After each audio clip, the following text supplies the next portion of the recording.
Friday tonight, coming from my home state of Virginia, diehard turkey hunter, well, big hunter in general, Mr. Robby Nash. What's going on, man? What's happening, buddy? Not much, man.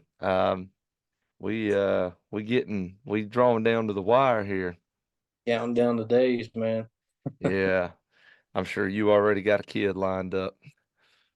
Oh yeah, taking my sister's little boy. Awesome, man. How old is he? He's 12. Oh, that's a perfect age.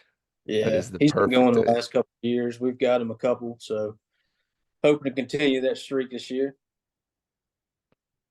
All right. Yeah, we I think I'll be taking the kid Saturday. I'm not sure.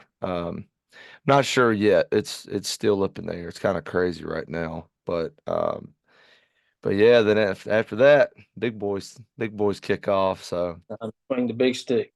that's right. Yeah, man. So let's talk about how you kind of got started into hunting.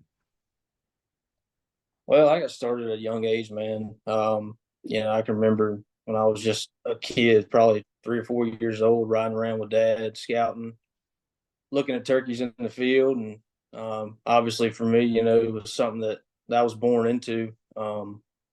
So I've been hooked ever since, and I think I killed my first one when I was 6. Uh, so Man. yeah, yeah, it's been, and I can remember that first hunt, man, like it just happened yesterday. And ever since then, man, the addiction has just been in me. Oh yeah. So now I got my own little one. He's 2, just turned 2, and looking forward, counting down the days with him. Man, I've already got him sitting in my lap, trying to practice with his little toy guns, and he's all about it. That's awesome, man. That's Yeah, awesome. Yeah, that's tell you what, man, having a dad introducing you to the outdoors like that, that's a gift, man. That truly is. It's a blessing. yeah. I'm sure you share the same thing. As March rolls around, your phone starts blowing up. Everybody's calling, wanting to see when we're going, when's the hunt, lined up, and I always have to set those special hunts aside with my dad and close family and stuff. My old lady, she loves to go, so take her out as much as I can, and obviously that's kind of limited now with a 2-year-old running around. But Oh yeah. we're hoping to get him rolling with us here pretty soon. So, but yeah, Okay. man, I mean, dad got me into it, and it's still to this day, man. Like some of the best times we've had have been out there in the turkey woods, man. Just living it up. For sure. For sure. Yeah, man. You know, you listen to turkey hunters, they talk about the romanticism of the sport. I mean, the world's coming back to life. You got the trees blooming, red buds. I mean, and then we kind of see the progression from just dead, bare, timber to there at Yep. the end of the season, it's summertime. Yep. Um, and uh, it's kind of funny because I think it is kind of symbolic of the relationships you do have with the people that you do go with, and your dad being one of them. That's cool. That's who got me started into it as well. And you just, I don't know. There's a kind of a romantic factor to it. You're just like, dude, this is like the coolest thing in the world, man. Yeah. Yeah, it definitely is. That's like you said, man, just everything about it. Just not only, I mean, obviously killing one's cool. We all that's Yeah. all of our end goal. Yep. But just being there, man, seeing the woods come to life, and like you said, you start out early April for us, and there ain't no leaves on the trees. Everything's just barely blooming, and then you end it, and everything's full blossom, man. It's green, and just hearing those songbirds in the morning, the owls, and I mean, it's just something special about it, man. It truly is. I um, I went listening this morning and woke up late and I was like, dang it, man. And all I had on was some sweatpants and some Crocs. And I went and grabbed a jacket. And I was like, good enough, you know. I was like, I can't really get where I want to go, but I was like, yeah, I don't care. I'm going to see the sunrise. So I got out there. Did hear a couple birds, but man, this morning, dude, it was so pretty this morning. Yeah, yeah, it was. Sun. I actually scouted some public today myself. Put a little over 8 miles in today. Only heard Ooh. two birds, but I hunt a lot of public. I know you do too. Even here in Virginia, it's just something about those mountain turkeys, man. Just it really does it for me. And I like to get out early, not only to scout, but get myself in condition and walking those side hills and Oh walking yeah. that rain, getting that Oh because yeah. when you're moving on a turkey, man, you're trying to move around that mountain. Sometimes you're a little bit louder than what you need to be. So I Yep. like to start prepping a little early. Yeah, I do too, man. And part of my business is going to be dedicated to the fitness side of that. Exactly what Hmm. what you're talking about. Side healing, um, just getting your body in condition for just walking that much. Yep. You've hunted Florida. Even in flat places, your body takes a toll, man. And Yeah. I think being in shape, like you're saying, even just breaking in your boots before the season. Every little factor, kind of goes into killing one, especially like the way that you like to do it, hunting in the big mountains, here in Virginia. So every little, I just had a crotch rocket go by the house. It sounded like a tornado, man. But, sorry about that. But yeah, man, that was actually the first topic I wanted to talk about, man. Is mountain hunting in Virginia, hunting public land. How have you seen it change over the years for turkey hunting? I think the biggest thing, man, was COVID. Um, For you know, sure. Yeah. but before COVID, man, you could go up there and you may not run into someone for 2 or 3 days. Mm. But now it's like and I know COVID, a lot of people are off. A lot of people that had never done the sport were getting into it, which that's great. Right. But it definitely was an influx of people, in the public land for me anyway. Yep. And then too, you got these big time guys on YouTube and Facebook and social media and all that stuff. They're the Dave Owens and the hunting public, and I guess now everybody's like, it's the cool thing to kill these public turkeys. Deer too. I just this past year deer hunting in the forest, man. I ran into so many guys, trucks parked, at every daggone poll gate that you come to. And it's like one of those things, man. You got to get up there 3 o'clock in the morning if you want that spot. And that still So don't matter sometimes. no, it's still done. I 2 years ago, I went up there, got there at 3 o'clock in the morning. There was a guy asleep in his truck Yeah. at the gate that I wanted to park at. So yeah, I think COVID definitely we saw the influx in people, and that's everywhere I've been, man. For sure. Public land. I think now it's just kind of the cool thing. Yep. Um, so, but and like I said, I've ran into a lot of cool guys hunting public. Met some really good guys, that I still keep in contact with today. But there's definitely more competition. And it's so easy now with the OnX and all these different things that we have at our fingertips. With just having that Yeah. phone. Yeah. It used to be it won't like that, man. You had No. maps online, and Yeah. it was definitely not as easy. So I think that in itself just making it easier to access and easier to scout over the phone and all that stuff. People are more into it now.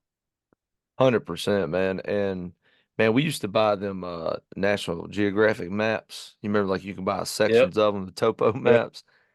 And dude, you would lay that thing out and like it was this ginormous thing. And Yep.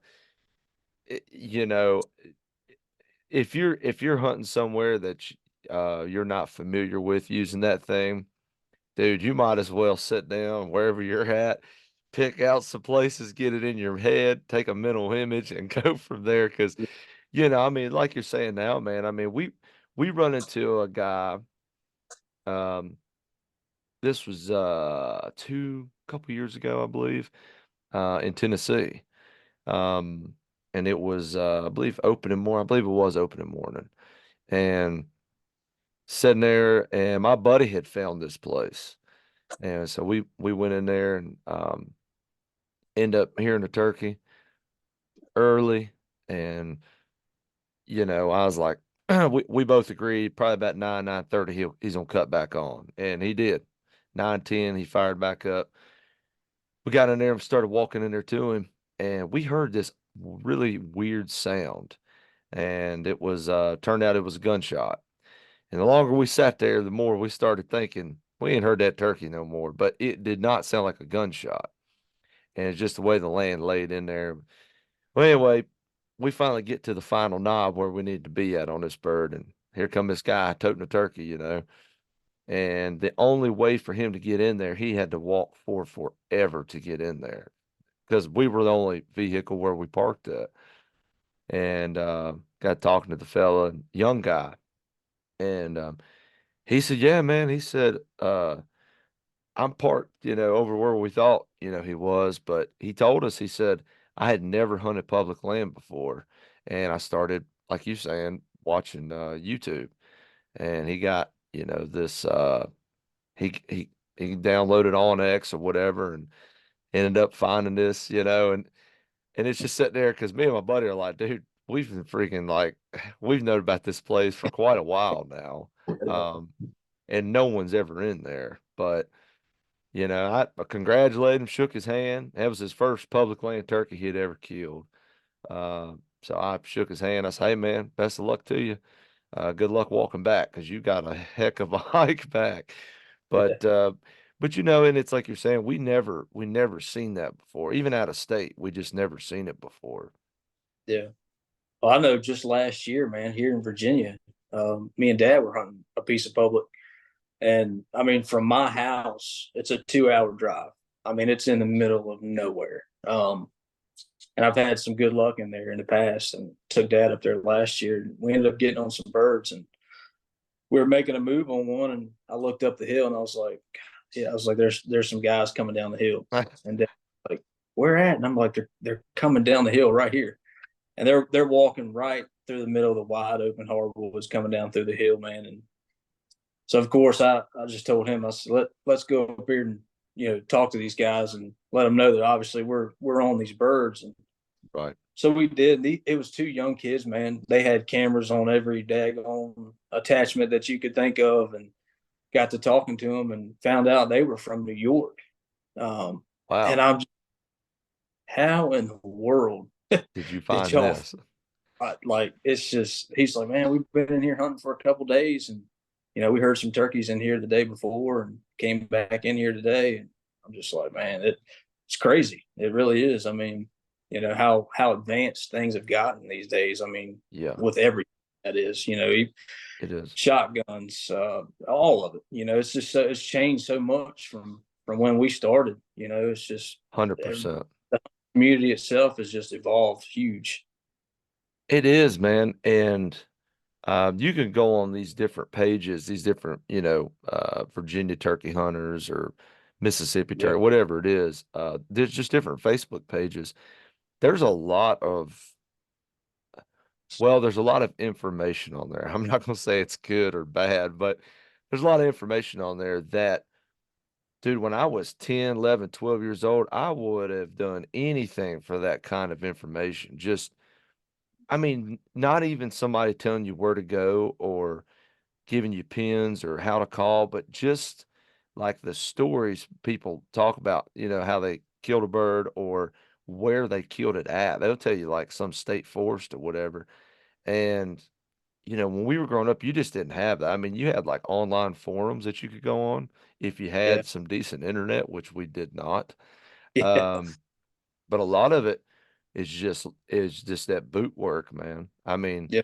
walking and getting whipped time after time. And I think that at the end of the day, if you're with guys like that that have put in the hard work, um, not necessarily watching videos or doing this or doing that or, you know, but somebody going in with experience that's been like, nah, man, that I know I'm telling you this is what we need to do.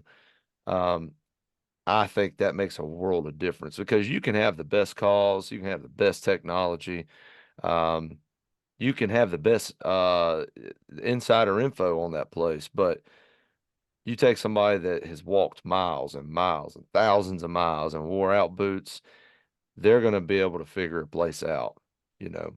Oh, yeah. That's what I tell everybody. I mean, yeah, while OnX helps, doesn't give you everything. It No, gives you a lot, but the only way to learn a place and learn how to work the birds in it is boot leather. I mean, you that's gotta it. you gotta walk it. You gotta learn it because there may be a little roll or something that you don't see on OnX, and that may be the deal breaker. So yeah, I mean, I tell everybody that it's just getting out there and putting boots on the ground and figuring them out. And you're 100% right. There's no secret to it. I mean, um, I have young guys every year and they'll ask me about OnX or somebody that's new, and they want to, they're trying to understand topo maps or satellite map. A lot of guys use just satellite maps. Yeah. And I'm like, that's fine. But until you actually get on that dirt, you don't know what that place looks like. Right. And you're hoping that they're in there, but that image you're looking at, it may be 8 months old and they've clear cut that place, you Mm-hmm. know. Now that topography is probably not going to change, but that landscape is for sure going to change Yeah. in that scenario. But um, the amount of lessons that you're going to learn for anybody listening to this that's new, the amount of lessons you're going to learn just walking, like Robbie's saying, just walking and just, I mean, you're going to start noticing just different little small things. You're like, I seen that last time and I heard a turkey, some little, you know, maybe it's a cluster of trees, maybe it's some kind of a the ridge has got some kind of a little weird bend in. You're like, I've seen this before, and you end up killing a turkey in there. You're gonna put that in the back of your mind, and you'll be some state wherever, and that little nugget of information is still gonna be there. So I mean, boot leather, yeah, that's it, boot leather, man. Yeah. Yeah. That's what it takes, man. I mean, I obviously hunt in the mountains and stuff. We all look for those little flats. Well, you gotta know how to get to that flat, in order to beat him there. And like you said, the only way to learn that and to figure out a way to that is boot leather. I mean, that That's it. just sums it. That's it, man. And let me ask you this, man. I was talking to a fellow the other day. He's not from Virginia, but he brought up something that I've noticed. I haven't really put it into words the way that he did, but he was saying that he thinks that turkeys, their choice of habitat has changed over the last 15, 20 years. Are Have you noticed that you kill turkeys in places different now than you did, say, 10, 15 years ago? Uh, I mean, yeah, I would say, it's changed some. I mean, obviously you're still killing them in places that you kill them, especially if you got a private piece that you've hunted all along, you pretty much know, where you're going to kill those turkeys. But, Right. um, I mean, just like you said, everything's changing. We get, especially in the big mountains, you get those big windstorms after a lot of rain. You're going to lose trees. Just for us this year, we had that big wildfire. And I'm just hearing tonight, there's another one in Bedford right now. I seen that. Yeah. So, things are going to change. I mean, the woods and stuff, they're always changing. So turkeys are going to have to adapt to that and move, go different places.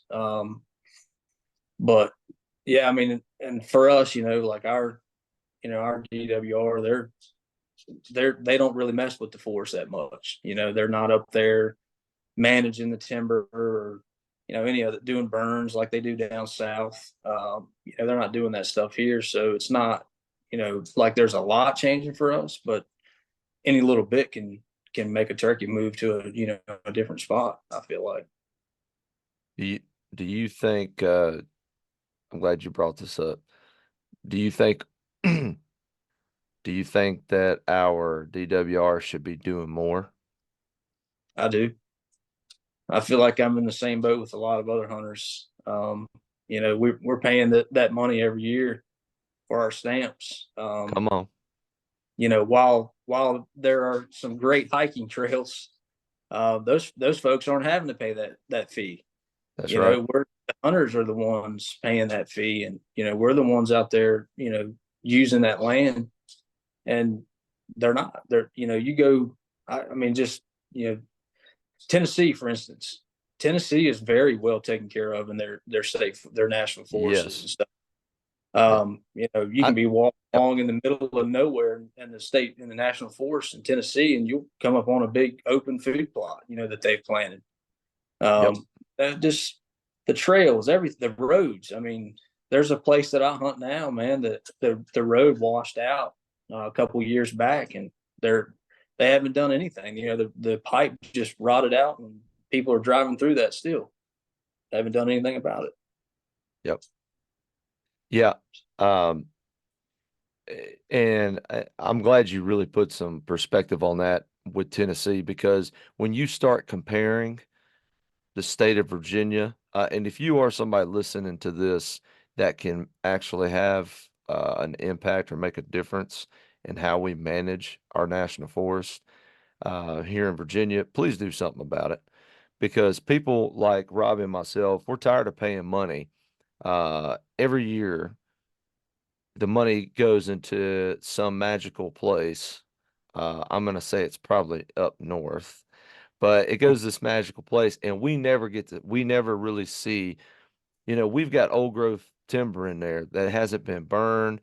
There isn't any, there really isn't any kind of management done on those big national forests. Gypsy moth come through back in what, the 90s, killed a bunch of the old pine in there.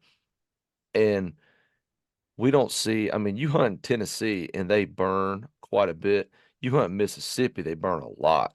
Florida, they burn a lot. And it really opened my eyes moving around and seeing, I was like, wow, dude. I run up on a guy out of state one time, older fella, and I'd heard a couple turkeys that morning, and he had heard the same ones. But we we were sitting there talking, and he told me, he said, "Man," he said, this place ought to be better." And I was like, "Where are you from?" He said, "I'm from here." And I said, "Buddy," I said, "This is some of the best, this is some of the best managed forest I have ever seen." Yeah. They had planted. You could tell that they had done prescribed burns. They had done um, sometimes they go in and they'll kind of not clear cut. It's not like a select cut, but they'll make some kind of brooding habitat in different places. And I was just like, dude, and I was super impressed. And I was like, okay, man, if you say so. I was like, but don't go to Virginia. You're gonna be Yeah. disappointed, you Yeah. know. But um, That's sad, but man. yeah, But it's man, yeah, I'm sorry, go ahead. no, that's what I was saying. It's sad, but it's the truth. A lot of those southern states that I've been to, man, Alabama, South Carolina. I mean, all they're very well taken care of. Yep, Those guys with hats off to their DWR. I mean, they're getting in there and they're making it happen. Whereas ours, I don't know if they're behind the times or if they're just it's just mountain land and they're not really worried about it. I don't know what, even the WMAs. I mean, the WMAs, once they put the roads in and put the gates up, that's basically all they do. They really aren't that's it. maintaining. That's it. Yeah, and um, you know. my thing is it's like going and getting on a river, right? And catching smallmouth. Well, they don't stock smallmouth. They don't stock. I mean, what are they doing for that river to, I mean, there's tires in it, there's trash in it. We've got, I guess what I'm saying is, how can you regulate something that you're not actually contributing to? I mean, Smith Mountain Lake, I get it. They're stocking bass. Um, I guess they're doing some kind of work there. But man, you get on these natural rivers like um, the James or um, these smaller rivers and things, and it's like I don't I don't see anything other than tickets being handed out. Mhm. Yeah, I agree. I don't know. That may make somebody mad. I don't know. It probably will ruffle some feathers, but you know what? I mean, if it hadn't been being said and people aren't hearing it, then how's things going to change? True. And and the whole stance comes up, well, Derek, if you feel that strong about it, you ought to be in there, um, in whatever court it is, or yeah, it's like I do that. Like, what are you talking about? Like, they send out surveys, we do surveys. Um, but I mean, all I see is, for me, this is what I think, and you can tell me if you agree with me or not. But I think we are behind the times. I think Virginia, for it being a blue state, to be progressive, it's very behind the times on its hunting regulations, because we've got, I mean, we're still a rifle state for turkey hunting, and with uh the population, whether it's going down or not, who knows, but all these other states are making changes like this, and we're not. Virginia, we haven't heard anything from them about it. Yeah, I agree with you.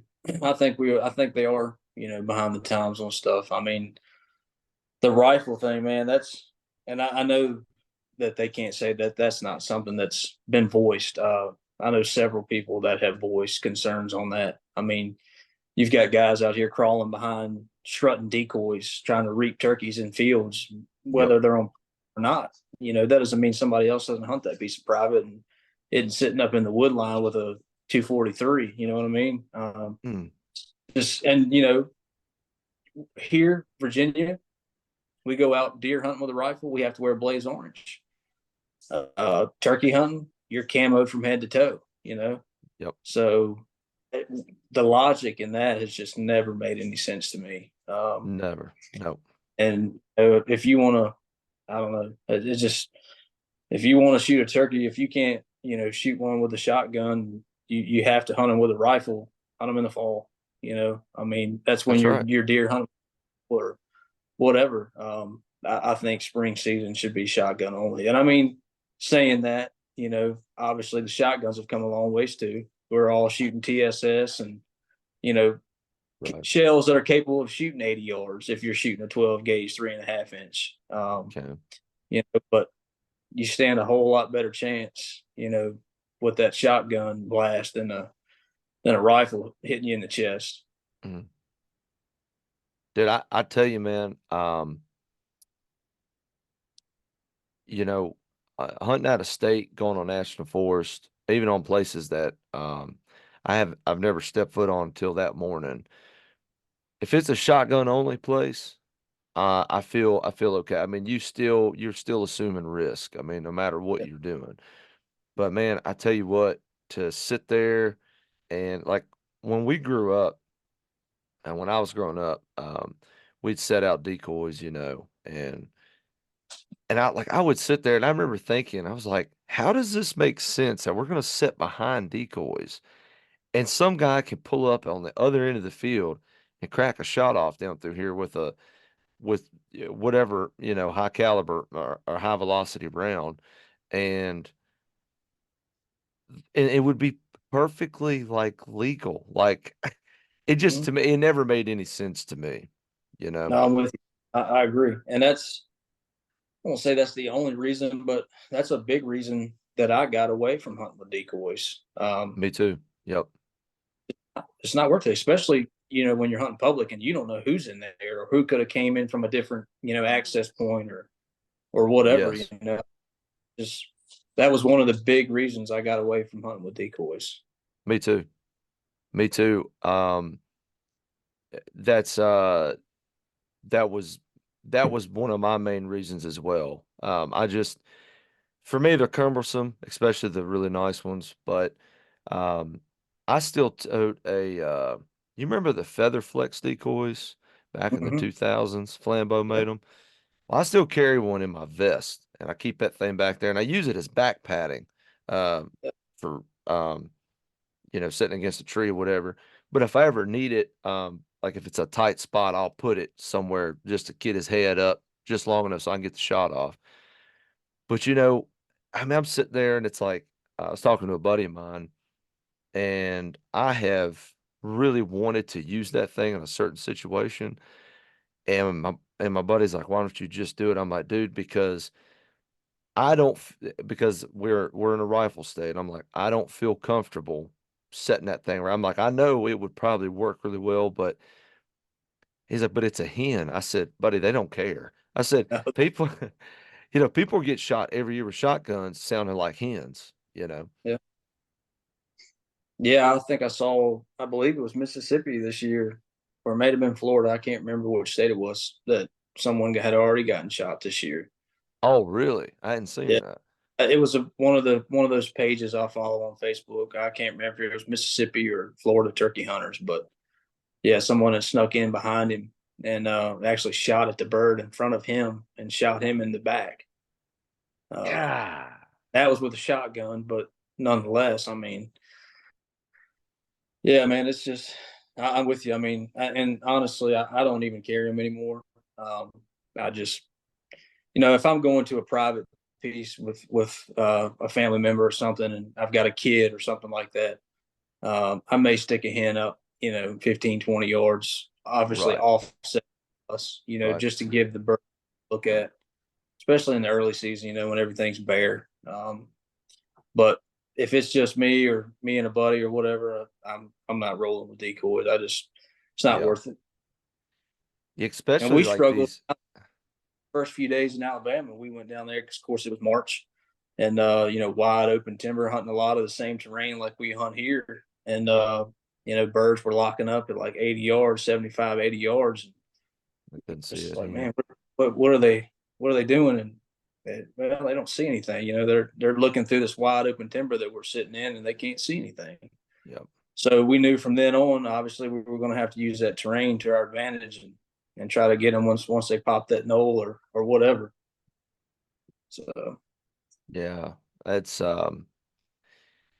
Yeah, and I've caught myself, especially if there's a lot of pressure in the area where I'm at, because you get a turkey gobbling, and it's almost like once you get on him, you're almost like, I don't really want you to gobble anymore. It's like I know you're there, just kind of maybe give me one courtesy, let me know you're on the way.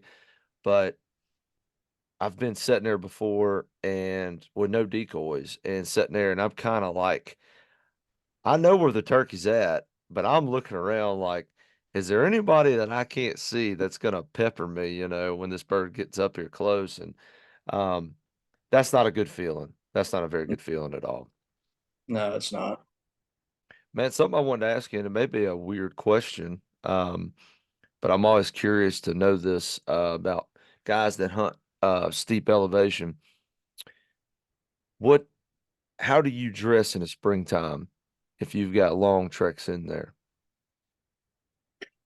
Uh, well, I mean, obviously, in the starting out, um, generally I just wear a long sleeve and a hoodie. Um, because it ain't gonna be long. I'm coming out of that hoodie. Yeah. But and I with my vest and stuff, I'll just roll it up and pack it down into my vest. And once I get where I need to be, and on a high knob or whatever where I'm listening, start cooling down a little bit, I'll put it back on. But I start out light, and I try to Yep. stay light, throughout the season. I mean, there are mornings here in April, obviously, it could be in the lower Hmm. 30s. But once that heartbeat gets to going and the blood's flowing, it don't take long to come out of something like that. No. But and I do that with deer hunting, man.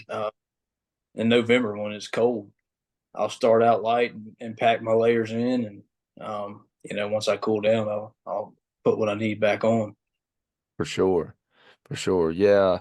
Um, the reason I ask that is because it's funny, because I'll hunt with people that they're from, really flat land or somewhere where they don't have mountains like us, and it's funny because I'll ask them, I'm like, "What are you gonna wear in the morning?" And they're like, "What do you mean what I'm gonna wear? I'm gonna wear like what I wear all day." And I'm like, "Yeah," and they kind of, it's just funny um, because see, I sweat, man, I sweat a lot, so for me, I get the sorry part of hunting on both ends because I not only I sweat, but then I'm cold, but I'm also like I'm hot, so it's taken years for me to figure out boots and socks and how to layer, but um I know as far as deer hunting, man, the saddle game changed the game for me. Yeah, no doubt. Yeah, I started saddle hunting 3 years ago now, and I hadn't touched a climber since I started saddle hunting. They used to be Yeah. climbers. Then Yep. you're hunting the forest, man. You got your pack. You're trying to figure out how to attach the climber to it. But yeah, I don't miss those days. Um, No. Here the last year or two, I kind of started getting into the higher end base layers, First Light and Sitka, and those brands, and those merino base layers, man, they're just a game changer. You like them? I like them a lot. I wear a lot of the First Light base layers. I do have some of the Sitka stuff, but it's a game changer, man. They're when they say they're moisture wicking, they are moisture wicking. Like, generally you wear a long sleeve or even a short sleeve t-shirt, man. By the time you get where you're going, that thing's soaked. You almost got to take it off in order to get warm again. To put Right. something dry. Those things, those new merino, well, I wouldn't say they're new, but the merino stuff is a game changer for sure. I'm gonna have to try that, man. Because I've had several people suggest um F- First Light to me. Yep. I looked at them prices though, son. Good night. I gotta get into piggy bank for that stuff. Yeah, I'm fortunate. They do both of those, Sitka and First Light. They do offer a law enforcement discount. Oh, So sweet. it's really nice. Because I mean the stuff's expensive, and I'm like you. When I looked at the price of that stuff, I'm like, man, there ain't no way. I'll stick with the old hand-me-down Yeah, Osceola. yeah, yeah. But I'm telling you, man, since I started wearing that stuff, it's a game changer, man. I mean the technology that goes into that stuff. I've got an outer layer from Sitka that I wear a lot during deer season, and they've got the Gore-Tex membrane built in, and Oh, um, they advertise it as it's 100% windproof. Um, you know, and I'm like, well, I do get this discount, so I'm gonna try it. And I did, and I'm telling you, man, you can be sitting up there and the wind be cutting you, and that stuff will not come through that clothing. I mean, it's good. really? Yeah, And is that Sitka? yeah. Sitka. I wear a lot of the Sitka outer layer. Okay, Um, the First Light stuff. I've got mainly just their base layer stuff. I prefer First Light's base layers over the Sitka base layers, but okay. both companies are great. And Yep. that's what, like today. I went up there today and I had just a First Light T-shirt on, and I wore a Sitka hoodie. That's what I wore up there today. Um, I kept the hoodie on most of the day because that stuff, all of it's moisture wicking just about, and it's good stuff. Yeah. It was funny. I put on every now and then, I'll put on Facebook like asking for suggestions for like a certain boot or like a certain kind of apparel thing, you know. And I enjoy doing it because it's like I already kind of have my mind made up on what I want or where I'm gonna go, but I just want somebody to confirm what I'm thinking, you know. Yeah. But dude, the comments that I get on certain things or the messages I get, dude, they're golden. I mean, like, Yeah. you know, I had this guy message me one day and I was like, "Hey man, I was asking for a rain suit." I was like, "I'm looking for a rain suit. I don't want to wear a piece of plastic, but I also don't want to sweat to death and I don't want a house payment or something like that."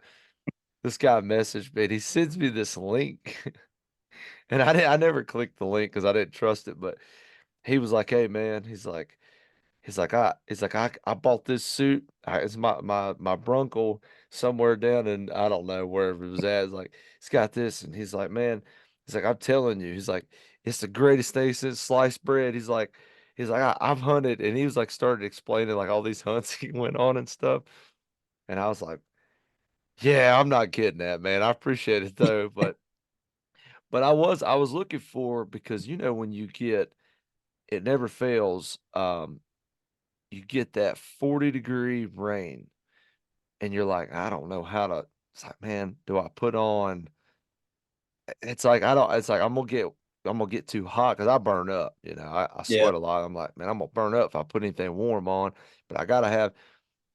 And you know, Walmart used to sell like these rain suits like back in the day. They used to sell like these like I don't even know what the material is, and I haven't seen those things in 15 years. And I was telling my wife about it, and she was like, I don't even know what you're talking about. Couldn't find them online. And I went into Dunham's one day down here, and there was exactly what I was looking for. And dude, I've had that thing now for 4 years. And if that little suit tears up, I don't know what I'm gonna do because I can't find them nowhere else. But they're just I could put them over anything. It keeps the wind off of me, keeps the rain off of me. And especially if you have to start crawling on one or you got to do a lot of belly stuff, keeps all that wet grass off of you. And dude, I paid like $40 for the top, $40 for the bottom. I was like, dude, I'd have gave that thing's worth its weight in gold, man. Yeah. Yeah. That's man. If I could have the money back that I've spent on rain suits, man, Oh my gosh, yeah, that just like you said, you find one that keeps you decently dry, and then you sweat to death. There's no yep, breathability in. yep, Like the frog tog. I've had a couple of different sets of frog togs, man, and they just don't breathe. So you get to walk in elevation, especially, man. Like if you're hunting, going walking into a field somewhere on a piece of private ground or something like that, it's not sure, bad. But sure. you walk in elevation or whatever, man, it's those things just don't breathe. They're not forgiven. So you're gonna be wet one way or the other. Yeah. And that's it. That was my problem. I would sweat. I'd be really hot inside of those things.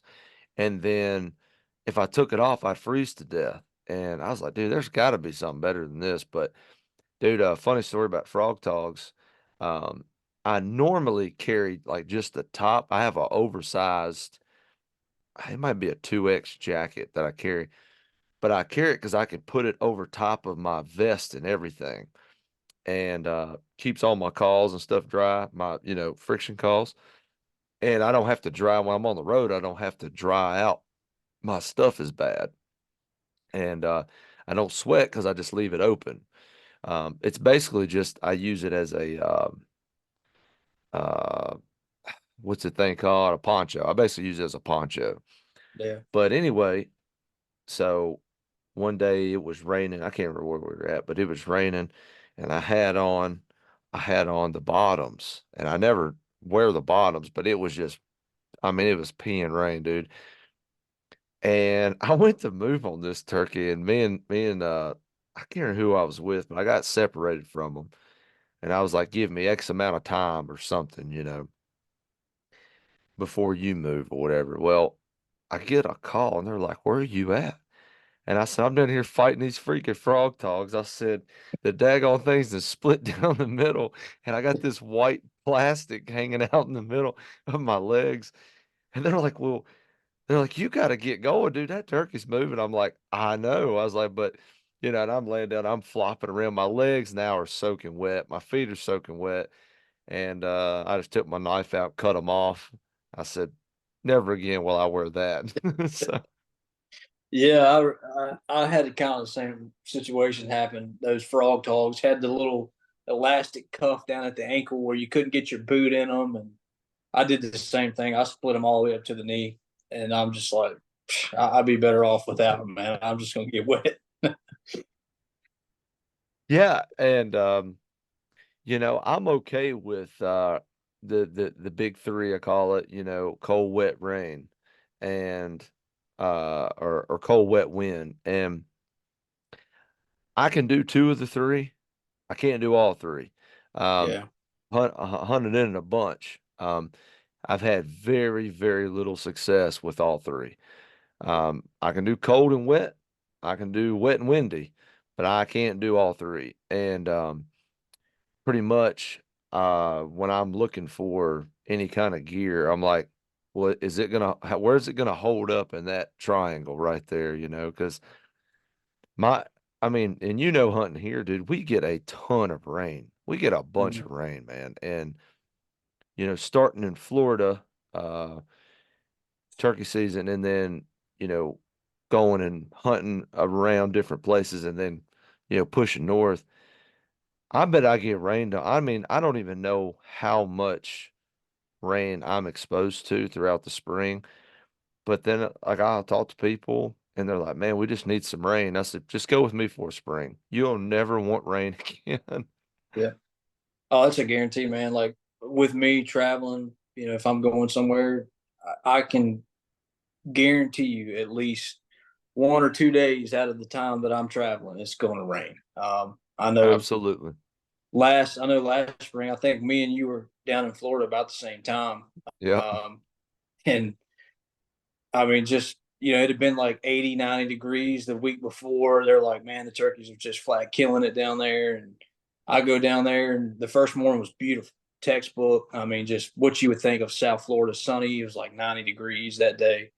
But the second and third day, man, I mean, started out, it was like in the 40s.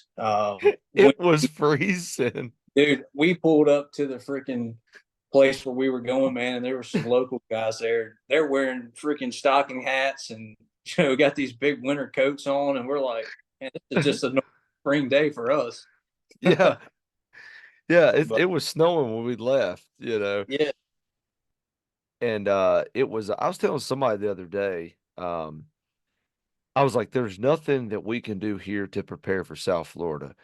no, Not this time of year. And I've tried like running a bunch, like on a treadmill with hoodies, sweatpants, like long shirts, doing everything I can to emulate that the sweating, but until I mean you get down there, like you're saying, dude, it's mid 90s, uh, and that humidity, which it's not that bad that time of year, but you deal with you deal with them big blue skies and the swamps, and you're like, dude, my body's not ready for this, and there's just no way to get ready for it here. and the sand, man, that was the biggest thing. Like, Yeah, you walk on in the sand on the beach, and you're barefooted, and you only got to walk 30, 40 yards or whatever it right. is, and it's bad. But when you got on a pair of boots and you're trying to move on a turkey and sand, it's a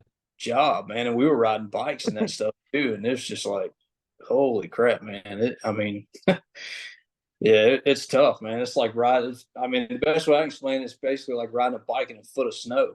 you Hey, know? yeah, that's pretty much it, dude. I was uh I was thinking about your story the other day. I was coming. I think y'all just had left Florida, or y'all were maybe there yet. I can't remember, but we were there at the same time. I think either I left or y'all left the day before me. Anyway, But I remember coming, I was driving back to the house and I called you and we're sitting there talking and dude, and if you want me to clip this part out, I'll clip it out. But you started telling this story about this airboat, dude. And I got to laughing the other day thinking about it. Yeah, Would you care to share that story? dude, it was unlike anything I'd ever seen. Obviously, around here in Virginia, we don't see the airboats, but we're biking in this place trying to get on a turkey, and you just hear this god awful sound, man. It's just like, what is that? It sounds like a freaking tornado coming through the swamp. And the guy that was with us, he's like, dude, that's an airboat. I'm like, oh, what? And he's like, it's an airboat. And I mean, they're driving these things up on the land, dude, like where we're Yeah. riding bikes. They just jet off the river and come on up onto the land. And well, then they stop, shut this big fan down. It's like, shuts down. And now they're trying to locate a turkey.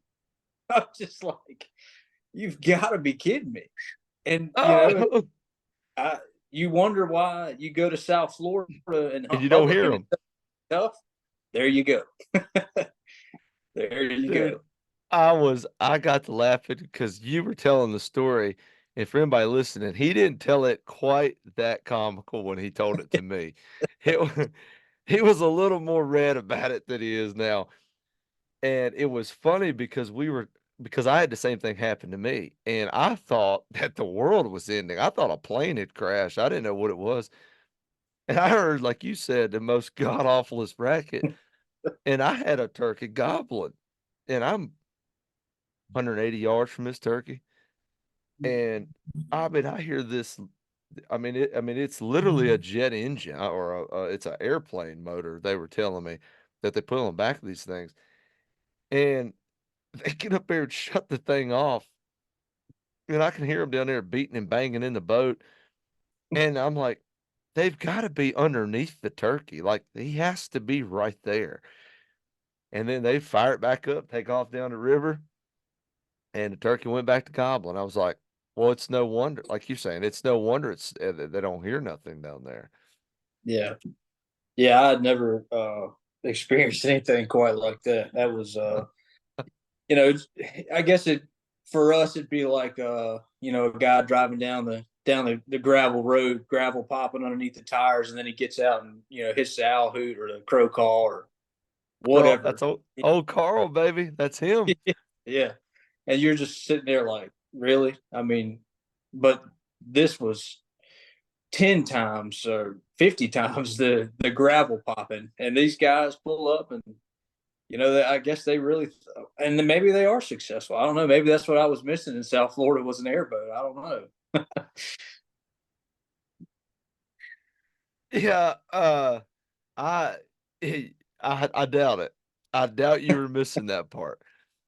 Yeah. I mean, if you could, I mean, if you were going to go back in there again, I don't live down there, but I'm assuming I'm going to make a big, strong, bold prediction that when that turkey that I heard when he shut up, and maybe he didn't shut up, maybe you're right, maybe he was drowned out by the airplane motor.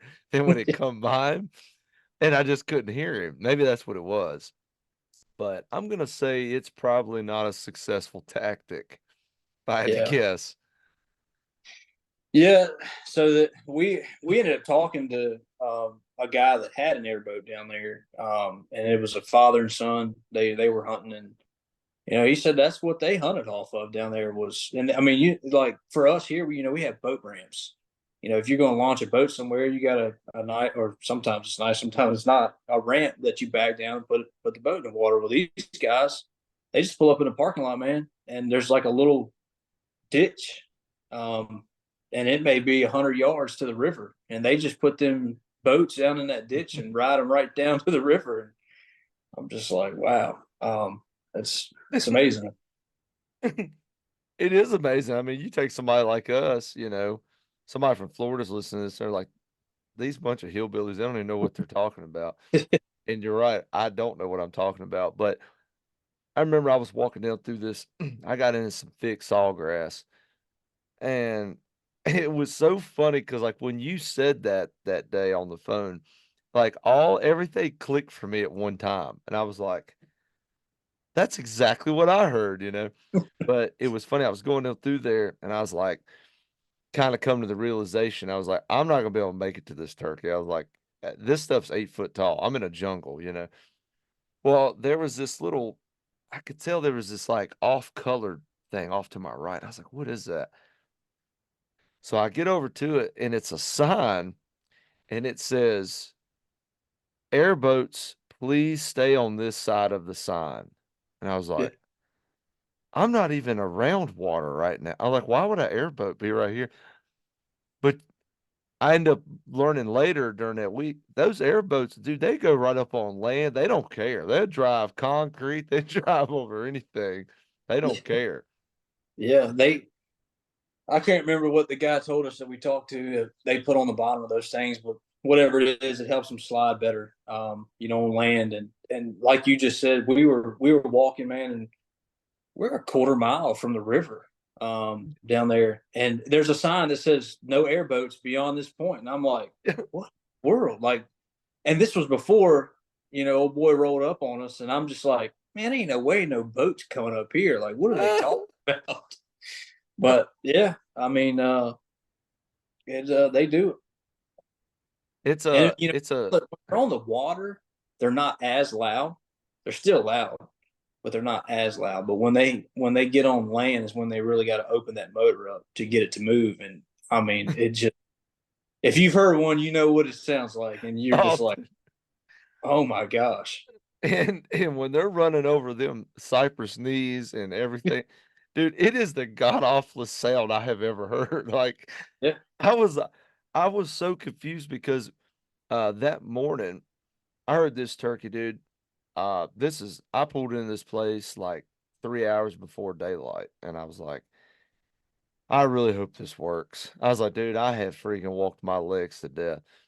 And I got in there and ended up hearing a turkey, and I was like, oh my gosh. I was like, I mean, because dude, you hunt Florida and you hear one, you're like, dude, I yeah, done found, some money here. Well, I start getting down in there and I start kind of getting in that thick grass. And I'm looking at OnX and I'm like, I should be able to get right to this turkey, And I could tell there's a little bit of a waterway there, but I can't tell what it is. And and all of a sudden I hear, I mean, it sounded like a plane it was crashing. And like I like kind of straightened up. I was like, what in the hell was that? And because it shut off and then it fired up again, like right in front of me. And I was like, what in the hell is that? And evidently it was a derby down there with airboats because here come I end up hearing like three or four more.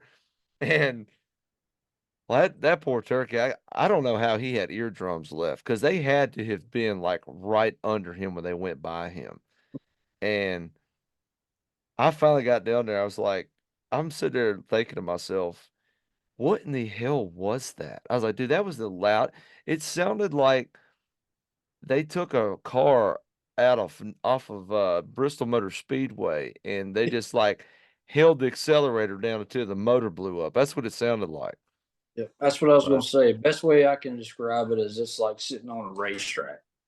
Uh, yeah, they are that loud. I mean, yeah. it's I mean, and you see them when they're like when they're riding, they got their freaking headphones on, so they can hear or not hear that noise. It's crazy how loud they are, and just I'm like, how do you expect to shut that thing down and get a turkey to gobble? Yeah, I don't know. I guess those turkeys down there hear those things so much. I I guess so. I guess so, but I mean, yeah, to me, I mean, it would be a super efficient way to hunt down there though. It would. I mean, Oh, if it did work like they're saying it does, I mean, that would be a super efficient. But dude, those things are ridiculously expensive though. oh, yeah, yeah, they are. And I mean, I agree. just to cut down some of the walking, I guess, off the river. Because generally, once you get down near the river somewhere, you're gonna run into that salt grass, and it's gonna be up above your head. Oh yeah. You're gonna be soaking wet because of dew in the morning, and the particular spot we were hunting, it was the same way, and we had to cross a couple of little canals in that salt grass. And I remember the first morning we were walking through there, and we crossed the first guy crossed the first little canal. I go to cross it behind him, and I hear something just in the water, and I'm like, "What was that?" He looks back, he's like, "You don't want to know. Just keep going. Just keep going." Just keep going. There's so many things in South Florida, man, that are just. And I don't do snakes, man. I don't like snakes. So Oh, and that's not the place to be down there if you don't like snakes. no, as long as I see them first, I'm good. But walking in there in the In the pitch dark. dark, yeah, trying Yeah. not to use a headlamp, and it's just like, man, and I mean, not to mention the boat ride, looking at all the gators on the side of the. I was just like, oh my gosh, man. What am I doing here? Yeah, But yeah, I tell you what though, I called or a couple buddies of mine called me, and the first year I went down there and they're like, what's it like? I said, I'm gonna be honest with you. I said, we joke about it all the time about separating the men from the boys. But I'm gonna tell you right now, you take somebody from where we're from and you put them down there, you truly find out who loves the sport. You find that mm-hmm. out very quick. Yep, no And doubt. because I'm like you, man, I don't do the snakes. You know, and you start sliding down through there and you finally get to a point you're like, I mean, literally every step I could take could be on a snake. Like you just finally just say, well, it is what it is, Yep. you know. And but I tell you, it's being down there though, that is it's a fun experience. So it's a very Oh, fun. I mean, once you realize that you survived a couple days and you ain't been snake bit or had your legs ripped off, you go, I think I'm all right. yeah. Yeah, South Florida is it was definitely fun. It was a fun trip. And I'll definitely go back because I didn't connect down there. I drew a blank down there. Me too. Not because I couldn't have killed one, but it just didn't work out the way it needed to work out.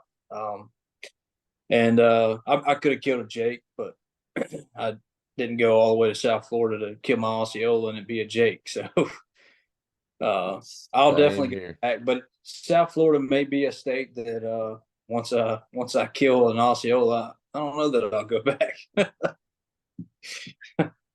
Yeah, it is I haven't hunted Louisiana, but from what I hear, it's pretty much the same way. I mean, it's pretty rough down there as well. Yeah, I've heard the Um, same. I can't either. yeah, yeah, I mean, dude, I'll tell you what was funny. I ended up going to this place down there, and there was this there was this canal going going down through there, and I looked. Uh, I had told myself, I said I had seen it on OnX. I said if I get to it, I hear a turkey. I said I'm gonna cross it.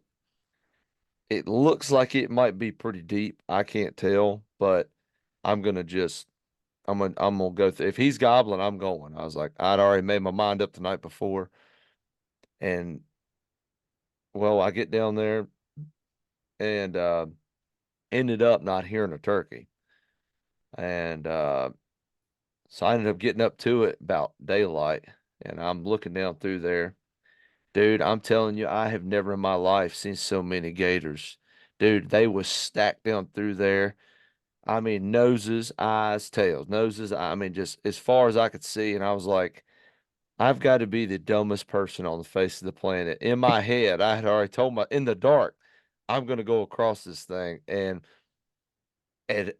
maybe they would have messed with me. Maybe they wouldn't have. But do you know how dumb I would have sounded down there trying to find a freaking turkey and get killed by a gator? And they'd be like, well, here lies Derek. We don't really have his body because we don't know where he's at, but we think a gator ate him. You Yeah. know, I think back to that all the time, but yeah, you start separating the boys from the men down there, man. No doubt. No doubt. Yeah. But well, we're drawing down on time, man. I appreciate I I enjoyed the talk, man. Thank you. Yeah. Yeah. Thanks for having me on, man. Yeah. I'll have you back on and we'll dive into some more stuff. But I thought I thought it'd be a lot of fun having you on. Yeah, absolutely. Yeah. Enjoyed it. Yeah. Well, yeah, where you got what states you got lined up this spring? I generally do West Virginia every year. Just state that's close by, I can make a run to pretty quick, and so I plan on doing that. Looking at trying to do something up north in May at the latter part of our season. I didn't get to do anything early this year, Yeah. so plans are to head up north. After our season goes out and go up there and try my luck up there. Hey, holla at your boy now. Hey, we'll do it, man. You're gonna be Hey, close this year, yeah. so Well, I'll holler at you after we get off here. okay. But hey man, wherever you go, hey, good luck to you, dog. Cause Yeah, man.